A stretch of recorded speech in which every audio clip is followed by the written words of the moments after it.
If you missed your favorite show or interview, visit episodes on our website at theworldtoday.news. Our live shows are also on X, Facebook, YouTube, Rumble, Kick, and Twitch. Now there really is no reason to miss out on anything on theworldtoday.news.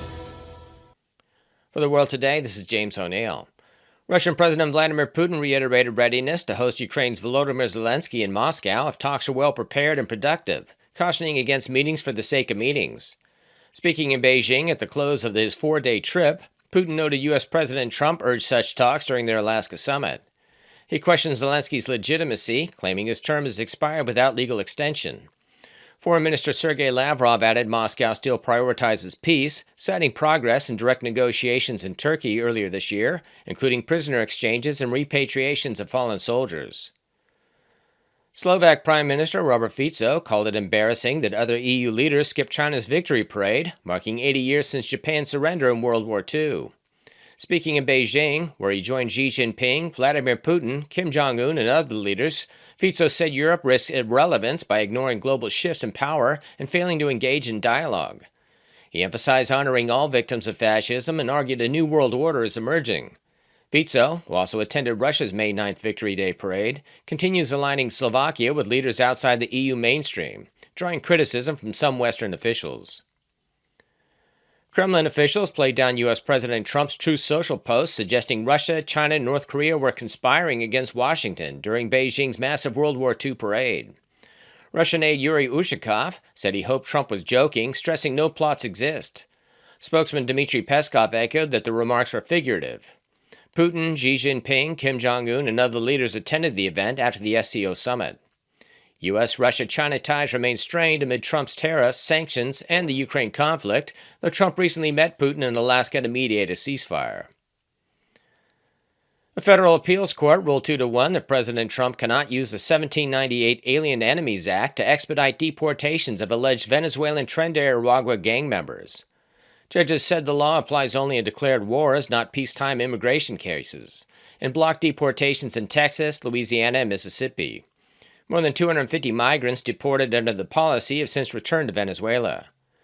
Judge Andrew Oldham dissented, saying courts should defer to presidential authority and national security. The case is expected to head to the Supreme Court for a final decision.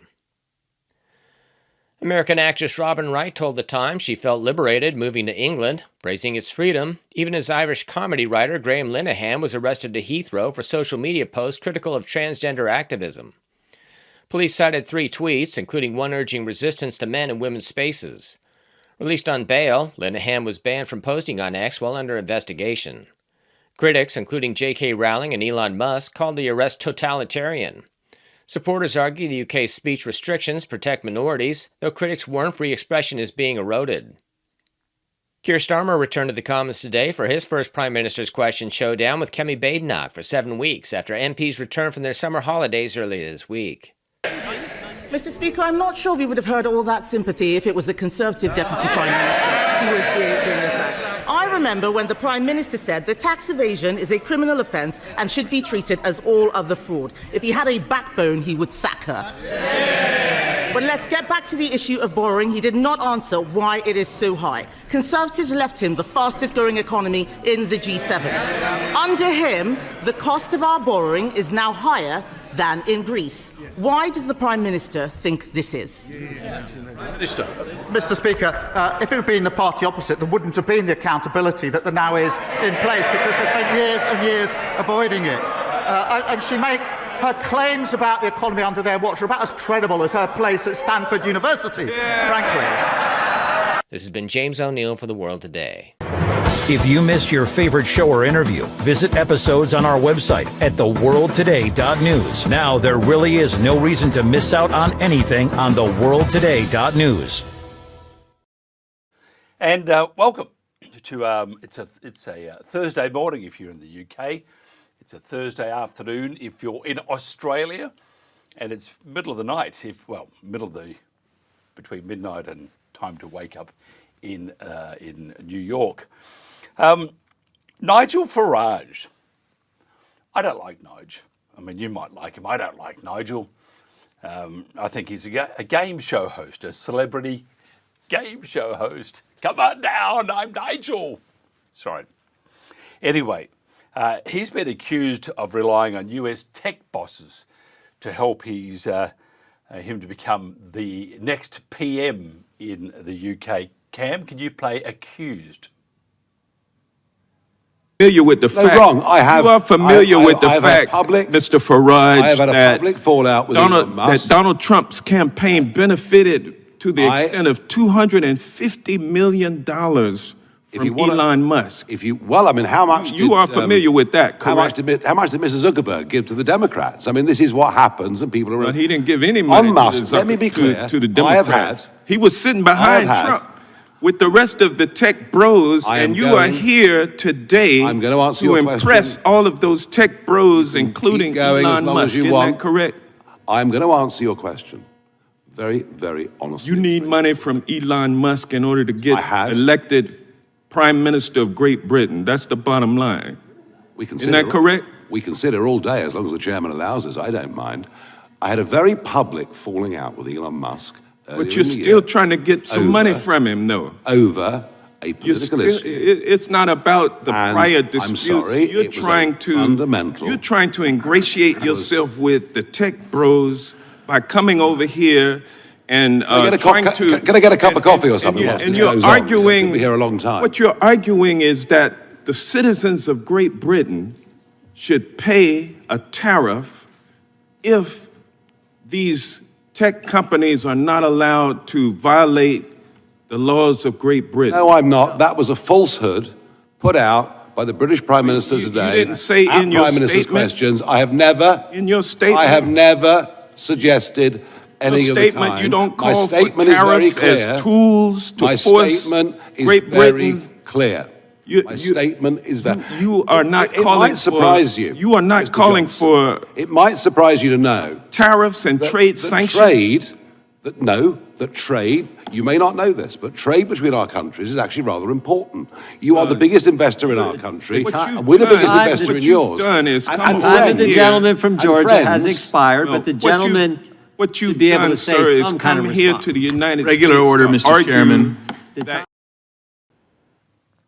Well, there you are. That's pretty interesting to say the least, isn't it? That's Nigel Farage responding to accusations he's relying on US tech bosses. Very interesting indeed. Now, we're very conscious of communities getting on well with each other. And here at the Pulse, here at TNT, here at The World Today,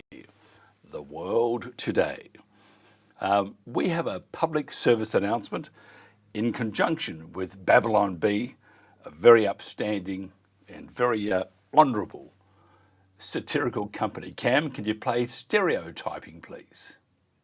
There is a deadly plague sweeping over Great Britain. This cancerous plague threatens everything: our nation, our culture, our values, and everything we hold dear. If it is not stopped, we might lose our homeland forever. This terrible disease is bigotry. That is why, as proud citizens of Great Britain, we must all keep a stiff upper lip and do our part to avoid bigotry, racism, and Islamophobia. Here are just a few helpful tips to help you avoid the stain of bigotry whilst you're being raped, stabbed, or blown up by Pakistani migrants. When an Islamic migrant approaches you and begins repeatedly thrusting a knife into your torso or face area, remember this: white British citizens sometimes stab people too, and you should be ashamed of yourself for thinking people stabbing is a Muslim thing. While the attacker stabs you, close your eyes and try to picture him as a white male. This simple meditation will help your bias melt away like clotted cream on a toasty, crumpeted tea time. Cheers, old boy. You've done it. If you are a woman, always remember to wear modest clothing. Ideally, clothing should cover your legs, your ankle, your face, your eyes, and everything else. Take a look at Elizabeth here. Now that's an attractive and safe look for England's streets. Failing to wear the proper attire could lead to men of undetermined religion and national origin succumbing to their baser instincts, making you a target. So, do the right thing for England and cover up. That a girl, Elizabeth. Avoid regressive and offensive British terms, such as cheerio, codswallop, or throw a wobbly. Instead, use more inclusive terms, such as Allahu Akbar, or Allahu or death to Israel. This makes British Muslims feel welcome. If you've done all these things and still have feelings of bigotry, simply submit to the Holy Quran and acknowledge Muhammad as the one true prophet of Allah. Then, follow all the tenets of Islam, pray 5 times per day facing Mecca, and maybe even stab another British person while shouting Allahu Akbar. Congratulations! You have completely rid yourself of the stain of bigotry. And as the evil dictator Winston Churchill once said, keep calm and carry on. So I was not going to laugh after that. I thought, I'm not going to laugh. I'm not going to. Then I see Robin Tilbrook laughing. You and I, Robin, will go to hell. You know that. I mean, probably a Muslim hell. I can be quite. I'm going to shut up here. Before we get into Robin, I sort of just refreshed Robin in the fact that we played a clip before about Nigel Farage, and he's responding to accusations that he is relying on US tech bosses in an effort to be elected PM. In other words, donations, ching ching, ring that bell, hold the plate out, whatever. Robin, thank you for joining us. Robin Tilbrook, thank you for joining us. The UK politics, I said, it's broken. It's follow the money, mainstream media. You end up with the same offerings. You either have the Uni Party or Reform UK. And I don't think, and someone on chat said that Nigel Farage is probably the same as all the others. They're receiving gifts and monetary gifts to make sure that they can quite possibly stay in power until they become cremated, something like that. But the UK politics is broken, isn't it? Oh, very much so. Yes, Mike. And thank you for having me on. And thank you for cheering me up with the party political program for Islam. We're going to go to hell. You know that. Yes. Well, I'd rather be in hell than in the country described there, I think. That's right. And what's different? But nevertheless, people are worried about the direction of travel with Nigel Farage and reform. He does seem to be being accommodating and generally sort of moving towards a more left of well, I think the position he's said is that he wants to position reform to the left of the Conservative Party. And the unfortunate thing is, of course, that the Conservative Party was at most centre. And many people thought it was actually rather left-wing when it was in government. Many of the things that it did were quite left-wing, and it was a great supporter of mass immigration, of increasing the reach of woke ideas, and generally it didn't do anything that people thought was actually genuinely conservative. Even tax went up hugely, so there wasn't anything that people could latch onto to say this is really a conservative administration when they were in government. And if Nigel Farage wants to be to the left of that, I'm not really quite sure that there is actually many people who support that position. However, people do vote in elections to get the establishment out as much as anything.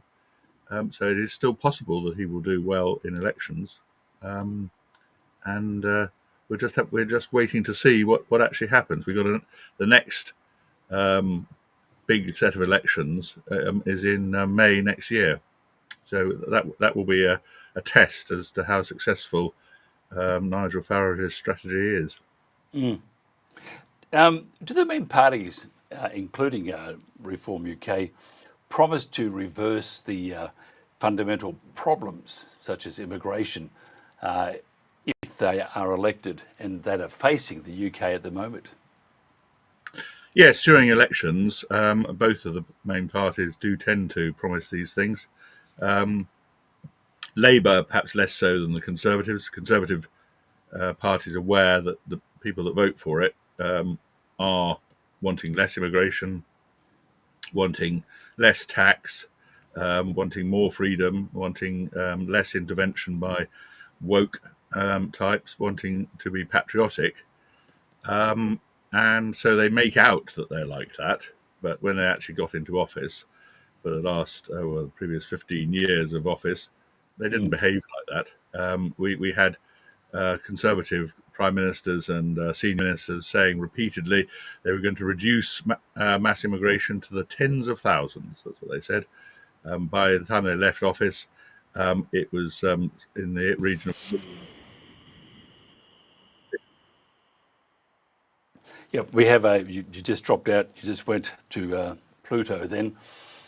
So yes, so you're back again. Can I ask you then, what about the smaller parties? Now, obviously, they're not going to get into government, but what are they offering? Are they saying that they're going to reverse a lot of these decisions that we're now facing as problems? Well, it depends which ones you're talking about. So,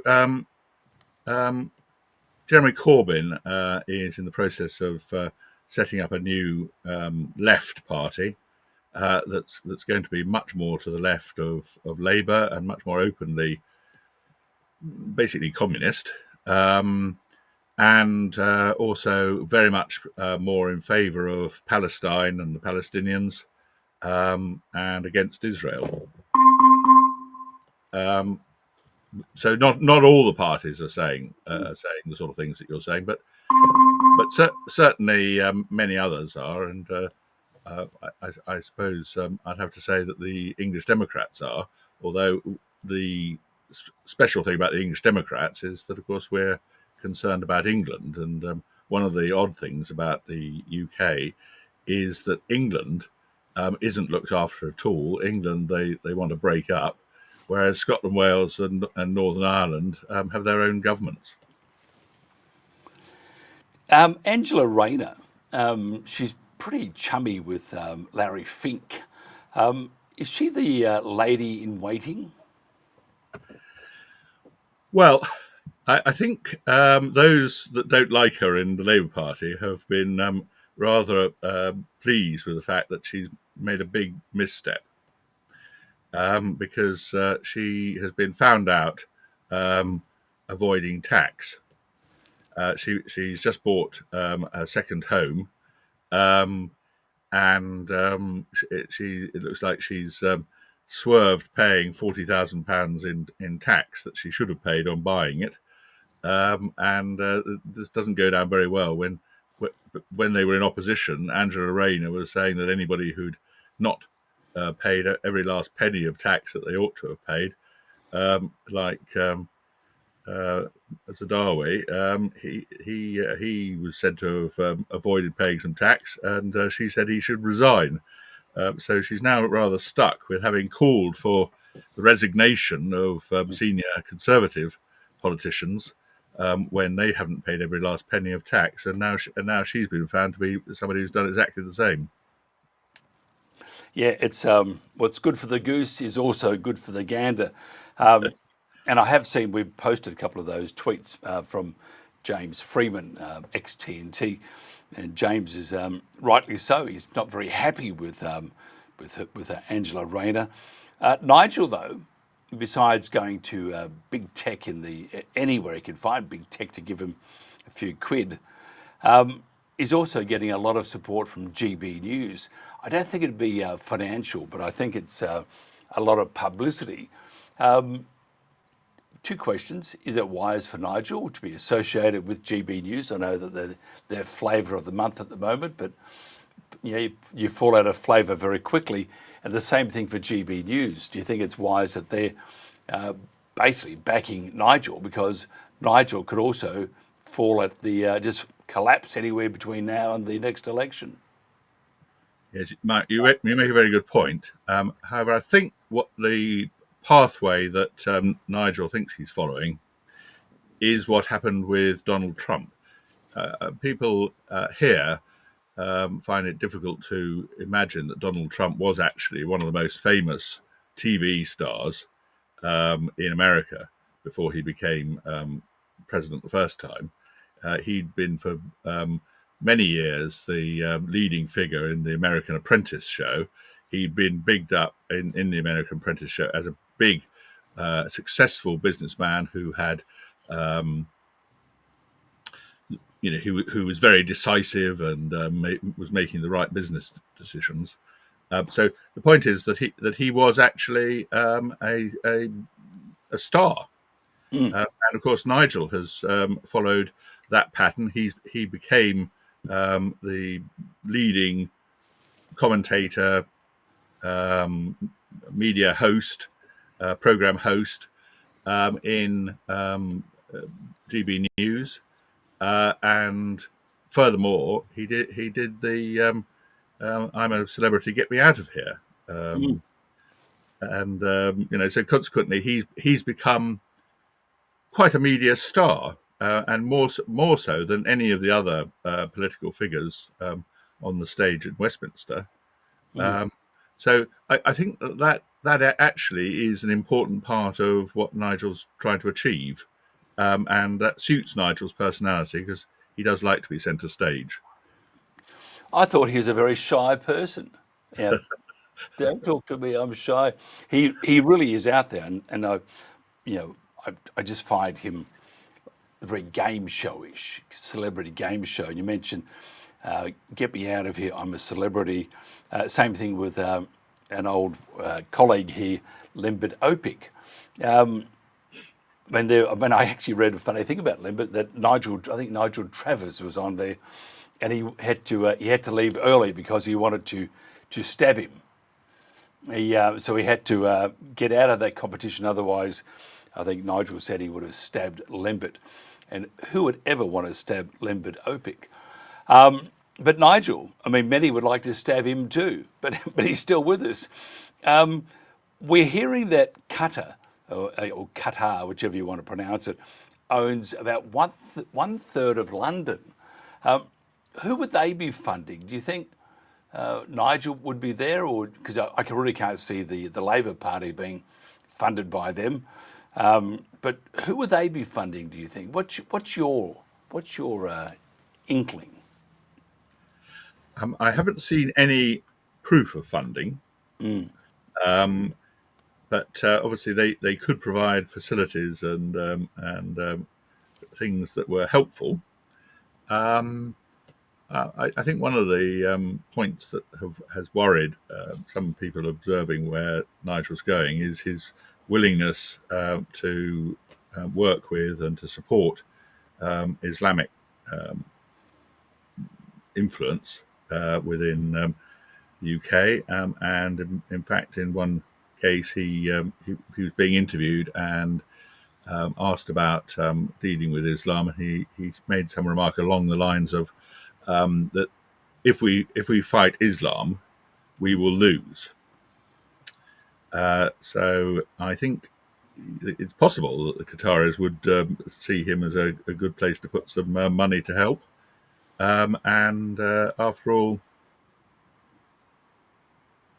he has got as one of his leading knights an obviously and clearly Muslim supporter in the shape of Zia Yusuf. Yeah, I just find it very interesting. And by the way, many have said Islam does not suit Western culture. And if you just look at the scenarios that are popping up all over the place at the moment in the UK, it'd be hard to disagree with me. Can you tell me what the English Dems are offering at the moment? Yes, so we've been standing about England and England's future ever since we launched, and of course at the moment we've been very pleased to see that one of the offshoots of the protests against the illegal immigrant hotels that are now filling up across England and indeed much of the UK. been protests about that because very often the people who are in there have been out committing crimes. And near me in Epping, people were getting more and more fed up with what was going on and the shoplifting and drunkenness and lewd behaviour that was occurring. But what really set everybody off was that a migrant who'd literally just arrived in the country, but within 8 days, I think, he was he's charged at the moment and being prosecuted for sexual assault of an underage girl. At that point, people in Epping became really alarmed and fed up with what the government was doing, and have been protesting there. One of the things that happened in the protest was that people were often flying the Cross of St George, the flag of England, and the police didn't like that, so they were telling them off. One guy in particular was told that it was offensive to be waving the flag of England in England, and he then went around putting flags up all over the various lampposts across Epping, and that's quickly spread. So we've now got crosses of St George and some Union Jacks flying over a very large part of England. It's fantastic. I mean, you have that flag behind you with your musket and your rifle, so you're almost charged. You just want a few good whiskies to get that blood boiling. You actually believe that England must leave the UK. Is that right? Well, you see, the problem is, Mike, that the British political establishment wants to break England up. So in the end, we're faced with a choice of either England's broken up or the UK is. As the UK costs us, English people, a lot of money, and we get no thanks for it, we get the bill and the blame, we tend to think that actually England would be better off out. Yeah, I think so too. But you've got a dreadful government. What are they there till about, I think, is it 2028 or 2029? 2029, unfortunately. Oh, my Lord. Anything can happen. But also you have other governments. You have WHO, UN, NATO. They'd all also like to rule Britannia, rule the UK. Are there any other parties proposing the policies that you are, or do you stand alone at the moment? Well, there are policies where we overlap with other parties, but I think the thing that is unique about us is our position on England, and obviously our name, English Democrats. We like to think that is democracy is the rule of the people, and we're talking about the rule of the English people in England. And one of our slogans that goes onto the ballot paper is "Putting England first." Oh, how terrible of you to do that. It is. We get criticised all the time about it. And in fact, the Electoral Commission, which regulates what we're allowed to put onto ballot papers, told us one of our slogans, which we'd had on registered on for use on ballot papers for years, wasn't going to be allowed anymore, and it was English Democrats, England worth fighting for. I like that. And we were told that was some sort of incitement to violence, but we were interested to see that there was a Welsh party which said Wales worth fighting for, and that was fine. They haven't even, that's still there. Oh, that's incredible, isn't it? Yeah, and I think it demonstrates that the British political establishment and the institutions they just hate the idea of England. Yeah, it's just terrible. Just quickly, any more news on the grooming gangs? Yeah, so we applied for a judicial review to force the government to set up a grooming gang statutory inquiry, and just before the government had to put in its defence, it announced that it was going to do the inquiry, but the weeks have gone by since then, and there's been no further announcements as to what the terms of reference are going to be, or which judge is going to be the head of the inquiry. So I'm thinking that the judicial review is going to be very important, because that's still sitting there, and I'm expecting that the court will feel it's got no real opportunity to do anything other than to order that there should be a statutory inquiry, at which point the government can be forced to do it.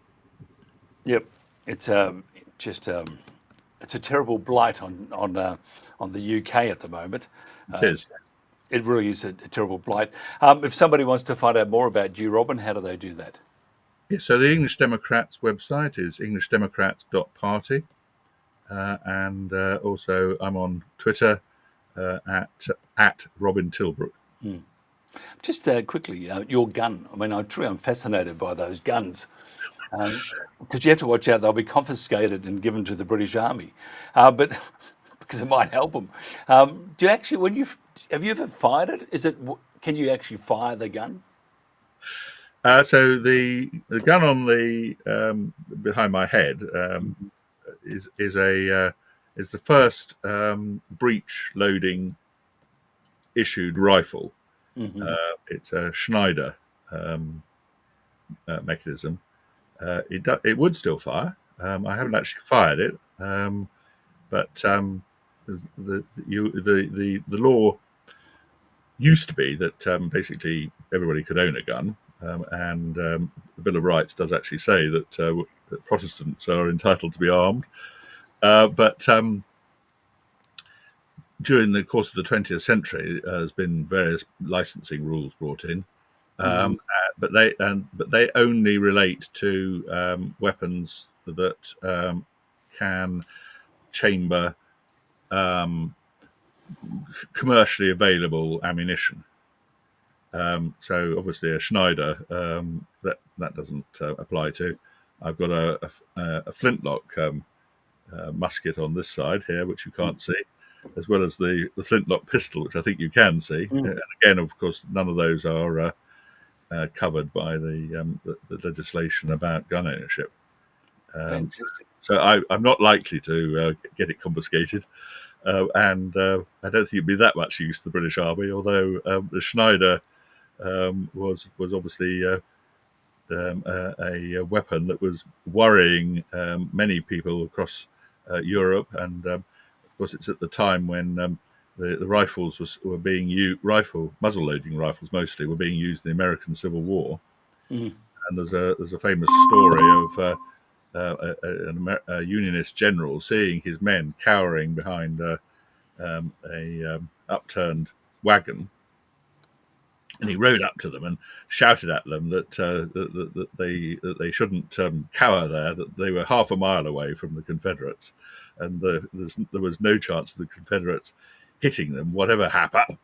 At that point, a bullet took off the top of his head. Wow. I have newfound respect for you, sir. I think it's fascinating. We have a guy that used to work with us and does some stuff for us still. His name's Brian McLean, and he's in Texas. And I think he's got every weapon conceivable. And I'm sure he would love to one day pop over to England and nick those weapons of mass destruction. Robin Tilbrook, it's always a pleasure. Thank you very much, sir. This is The World Today.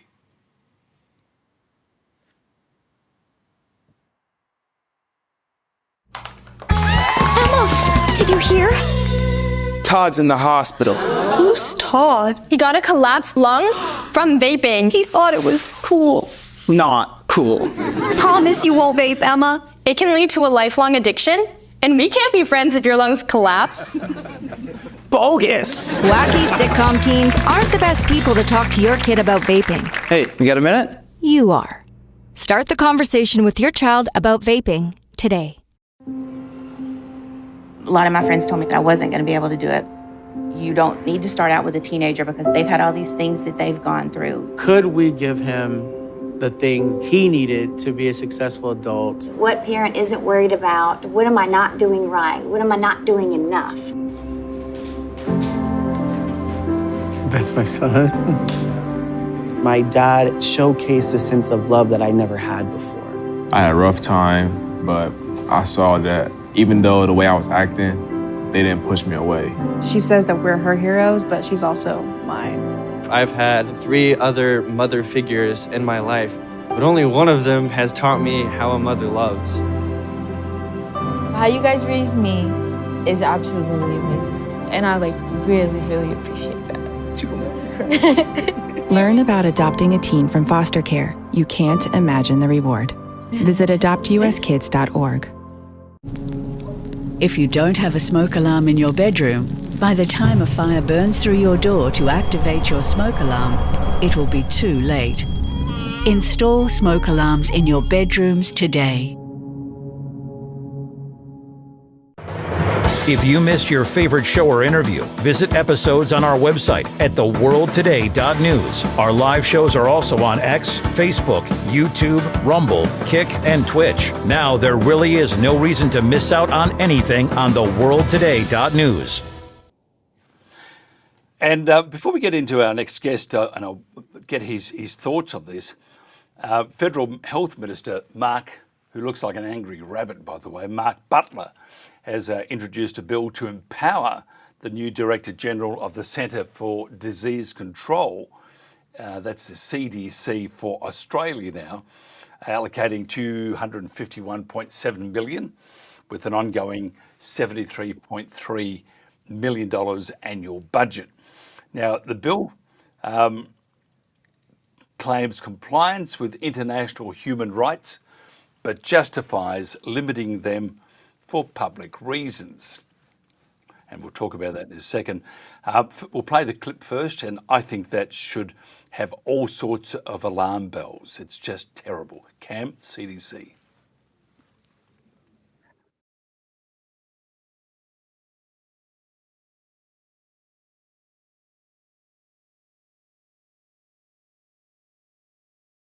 These are important reforms to position the Australian CDC as the key advisor on public health actions taken by our government to protect the health of Australians.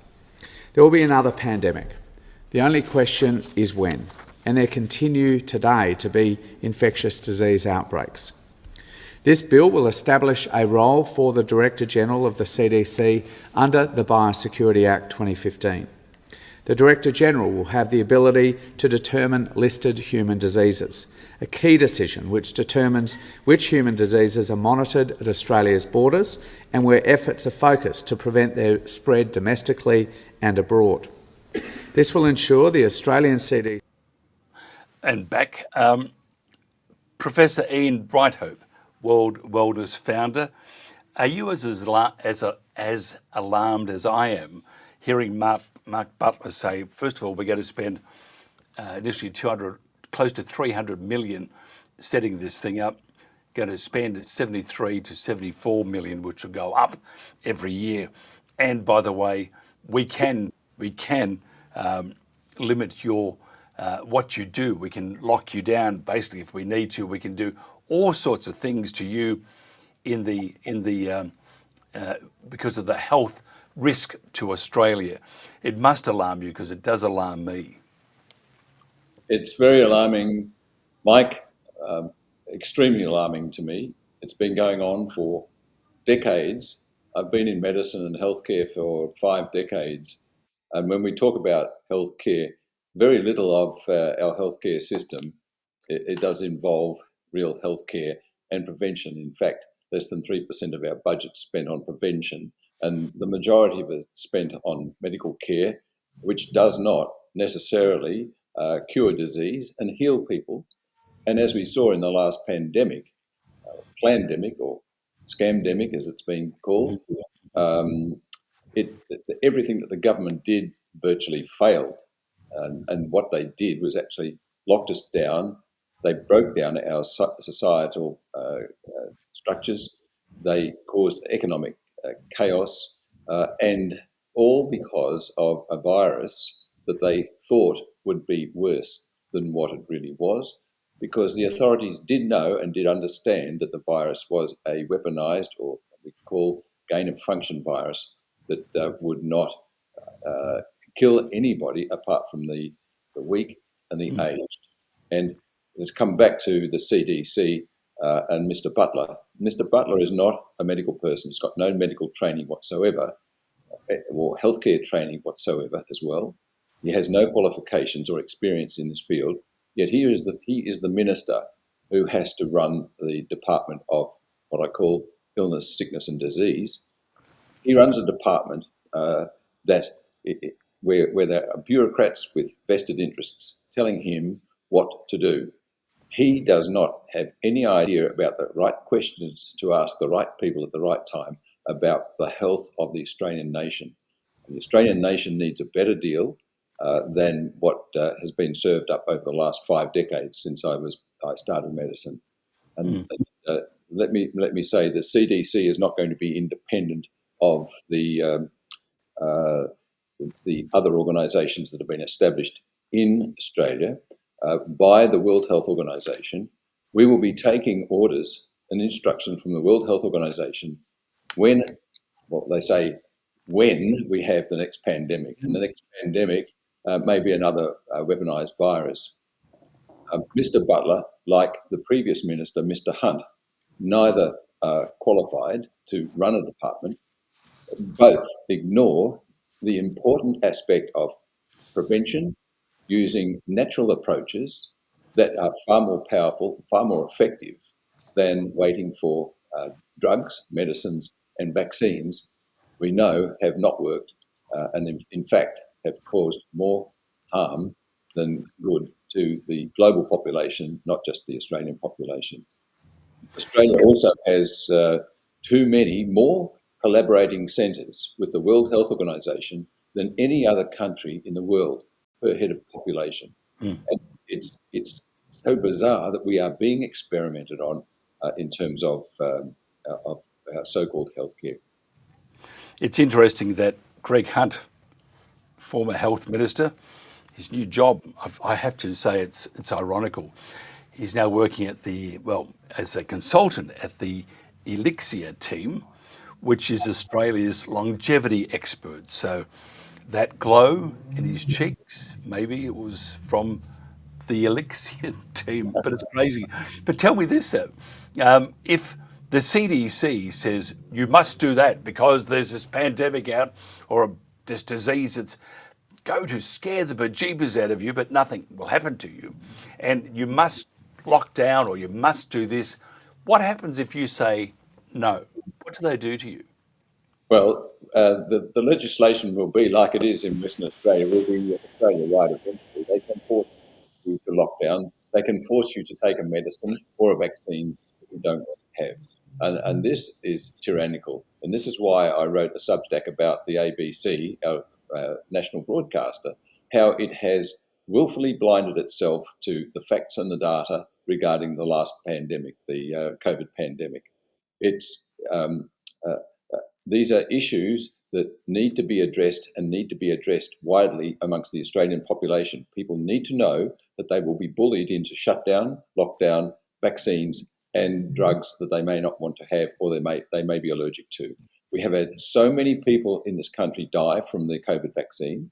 We've had so many people maimed with neurological, psychological, psychiatric, immunological and other system diseases that it's not funny. There are hundreds of thousands of people suffering, and the government is completely ignoring their illness caused by the toxicity and the genetics of this so-called COVID vaccine. So it's only going to get worse if we don't do something about it. And I think we've got to make sure at our next election that we have politicians who are properly trained, experienced and qualified in the jobs that they are actually doing. We can't afford to have poorly qualified bureaucrats telling and very little experienced bureaucrats instructing our ministers about the health needs of the country. It's completely bizarre that we're spending so much money on disease care delivery and we are not getting any healthier. To me, it's been a major negligence of the Australian governments for the past 50 years. They did not listen to us when we asked for them to recognise nutritional medicine, nutritional immunology, nutritional oncology, nutritional psychiatry as specialties.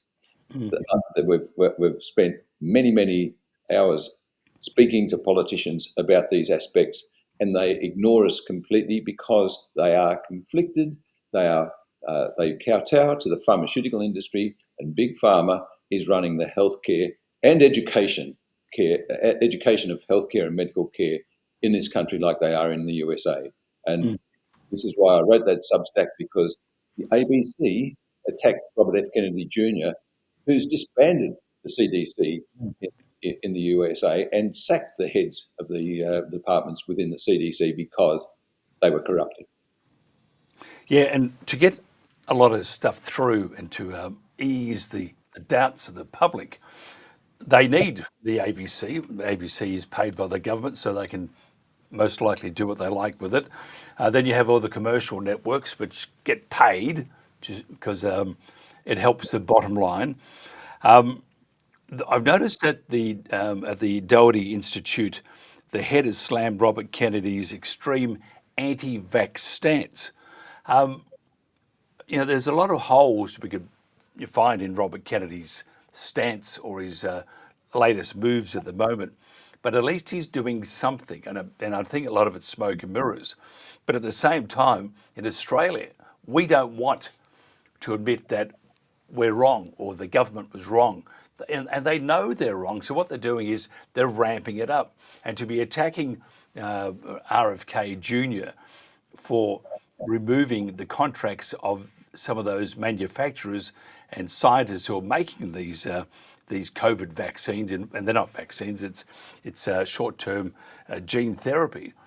To be attacking Kennedy for doing that, and to be saying here that the vaccine is exactly what we need, it shows we have a lot wrong with this country. And for the CDC to be, it's a lot of money, 273 million, to be told what to do by who. It shows you that when they decide the next outbreak will come, we're going to be in a much, much worse off position than we were the last time around. Would you agree? Absolutely, I agree 100%, because they really want to control the population and the population's use of medicines, because by doing that, it actually helps the power base within Canberra become more and more powerful. And this is what medicine now is all about. It's a business, and it's about competing powers and competing for money and the transfer of wealth. What happened during COVID was a transfer of something of the order of $870 billion, transfer of that wealth from our taxes, from our people, in the ordinary working man and woman in this country, to the vaccine companies and to the drug companies and to all of the other companies that made billions out of COVID. I believe it was over 20 new billionaires were created in their own business because of the transfer of wealth to companies making things for the COVID scamdemic. You talk about it was a short-term genetic thing. For a lot of people, Mike, the injection has not been short-term, because we know that the mRNA can stay in the body for at least a couple of years, and the mRNA can continue to produce this toxic spike protein, which is what it's meant to do. And these poor people are suffering, and they are toxic. And, there's been no research here, apart from the research that we do at a very low level, because we don't have any funds to do it, to find out how we can help these poor people. It's absolutely bizarre that the authorities can get away with this. There's no transparency in our government. There's no inclusiveness, and there's absolutely no idea in Canberra or any other department of the value of something simple like vitamin D. Mike, if we raised the vitamin D levels of every person in this country, we could have been out of this epidemic. It wasn't a pandemic, it was an epidemic of a coronavirus that normally causes a bad cold. We could have been out of it in 6 to 8 weeks, Mike. And that's not just me saying that. My academic friends and practical friends around the world agree with it. You know, what happened was shameful. It's the legacy left by the authorities, including the Prime Minister, the Health Minister, the Chief Medical Officers, the AMA, the RACGP, all of these organisations, is shameful, and it'll go down in history when the truth and the facts and the data come out. You need facts and data to achieve the truth, and without the truth, we have no other no other ethics left. I mean, I think my profession has been seriously damaged by the actions of the bureaucrats and the leaders, and we need to design a new healthcare system for the next election, and that's what myself and my groups are doing. We are actually planning a complete revision of the healthcare system, keeping the good stuff like the trauma, the surgery, the anaesthetics, and the drugs that work. We need those, but we've got to replace all the rest of the rubbish with lifestyle approaches to managing illnesses, and we need serious education of the public. We need also to change the relationships between the universities and vaccine manufacturers, because, I mean, I won't mention names, but particularly universities are in bed with these drug manufacturers, and it's not a good look. The media, including the ABC, that's what your Substack was all about. But I was watching a story the other day on this guy that killed those two policemen and wounded the other. And one of the reporters said, and I thought, there is something happening, and I can't put my finger on it yet, but there is something going to happen, because he said this guy that killed those two policemen, he is an anti-vaxxer and anti-lockdown of that ilk. So that's we're talking something that happened years ago with COVID, and this is the thread that I'm seeing, not only with Channel 7, which is Murdoch mongrel media to many, and they're terrible, terrible, terrible people. But the ABC and all these are now starting to say censorship is great because it'll protect you. These lockdown nutters or cookers or whatever. And the thread again, if you looked at COVID, it was starting to build before that. And I get the feeling that it's starting to build now before something else is going to happen. And it all relies on the media, because you start planting things. Oh, those terrible anti-lockdown people. Really? Are those terrible anti-vaxxers? Oh, really? So they're pushing the whole narrative. It's coming back to life. And that is because of the media, which are in bed again with the government. Government says, you do that, they'll say, yes, we will. And if you look at some of the correspondence that's been shown since COVID between government and social media, it shows you that they were telling social media, can you please get rid of this person? Can you stop that? And so forth. Do you feel also that there is a ramping up, I suppose, of the anti-vaxxer, anti-COVID, a radical rat bag that gets online and tells stories about this misinformation, and it's a government who's providing the misinformation? But do you feel that this is ramped up now, and it's heading somewhere, but I'm not sure where? Yeah, yes, Mike, I do think it's being ramped up. I've seen the ramping up, in particular over the last 20 years with the training of doctors. Mm-hmm. The entire population has been made fearful of something so that they can be controlled. And the most important thing about censorship is that we feel very, very safe if there's surveillance and censorship, but we lose our freedoms. Mm. We lose the ability to be free, speak free, and move freely. And this is exactly what has been happening since the Second World War. And I mean, I go back to a lot of history in terms of what the United Nations was formed for, what it was meant to do, but it hasn't succeeded in what it was established to do.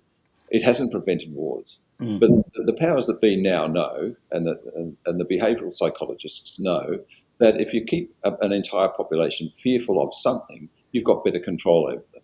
And also, if you're fearful of viruses that are going to kill you, or fearful of anything, climate change, then the narrative that's pronounced by the powers that be becomes meaningful, and you adopt it. And the entire population adopted the narrative from the government and from the WHO and from the drug companies that we had a serious virus and we needed to lock down and vaccinate. Well, we've known even before COVID a long time that lockdowns just don't work. They may work in prisons, and that's where the term comes from, but lockdowns just don't work when you've got infectious diseases. Yes, quarantine is the thing that you do. You isolate those who are infected.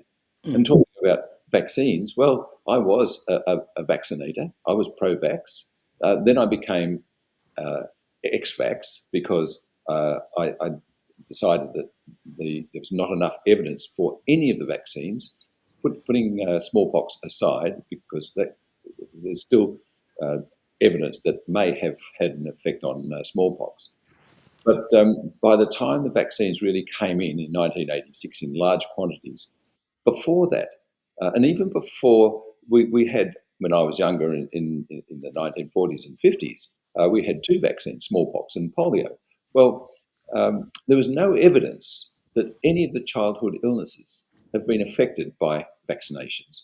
The only reason they say they work is because when you inject the bacteria or virus, which is attenuated or dead, into the system with a substance that amplifies the immune reaction to it, called, don't worry about what it's called, the immune system produces antibodies.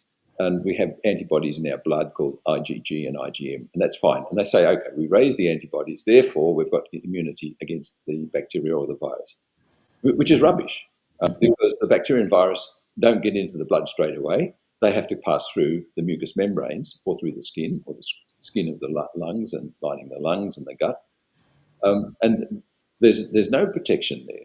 So the fear that's being created by the so-called vaccinators, I mean, the vaccinators and the vaccinologists depend on the vaccine companies for their jobs. In the US, the pediatricians, all they deal with are giving children vaccines, something like 72 vaccines before they're aged 10. It's absolutely bizarre when we know that there have not been the proper studies done, controlled studies done to show that they work. And that's the whole basis of good science and good medicine. You do placebo-controlled studies. Well, with vaccines, they don't exist. I mean, we've created what it's sort of like the golden cow, the golden goose that lays the golden eggs for the industry, and a sacred cow. We can't touch the vaccines because they're sacred. Well, let's face facts. There are no studies to show that any of them are effective, proper studies, and it's just the US made a decision in 1986. I think it was President Ronald Reagan who gave the vaccine manufacturers carte blanche that they could manufacture vaccines without being worried about being sued for the adverse side effects. And since then, they've just carried on, and to the point where we're now injecting DNA and RNA genetic material into entire populations. And many, compared to yourself or other people that we've had on, my knowledge is very limited, but I do know a porky when I see one, and I see the government telling plenty of porkies. And when you hear media this day and age talk about anti-vaxxers or anti-lockdown people, you have to think, why are they saying that now? Because it's highly, highly irrelevant now unless they're planning something for the future. And that, I think they are, but who knows? Just finally, you're a Collingwood supporter? Yes. How did you know? Isn't it terrible? Because in Australia, by the way, folks, We have Australian rules football, which is the only football code in the world, as far as I'm concerned anyway. And tonight we have Collingwood, which is Ian's side, the Magpies, they've been released from jail, and along with the supporters, and the playing Adelaide, and it's going to be a very big final. And tonight, because they're playing Adelaide, much to my horror and to my friends' horror, my family's horror, I'm going to be barracking for Collingwood. Good on you, Mike. No, it's a terrible thing. I know, but a lot of people are saying that, even though, I mean, Collingwood's black and white. I mean, it's like that. And football here is something that's big in Victoria, Melbourne. But look, go for it. Enjoy the footy. I have to say, I think because of our work here, which is very, very concentrated and stressful, I find sport. I mean, I used to play a lot of sport when I was younger, but I find football, just watching football, you sort of forget the woes of the world until you watch Collingwood play, and then they all come back. Ian, it's been a pleasure. If somebody wants to find out more about you, how do they do that? And by the way, the invitation is to have you come back as many times as you're willing, because I think we just touched the surface, and I think we need to do a lot more, because our audience does respect you as we do. Thanks, Mike. Well, if just a second or two, please join my Substack, and if you find anything interesting in the Substacks, happy to speak about them. There's medical, health, political, economic information, and current affairs. And the World of Wellness is the organisation we started during COVID. It's now 3 years old and growing. It's a part of the Aligned Council of Australia as well.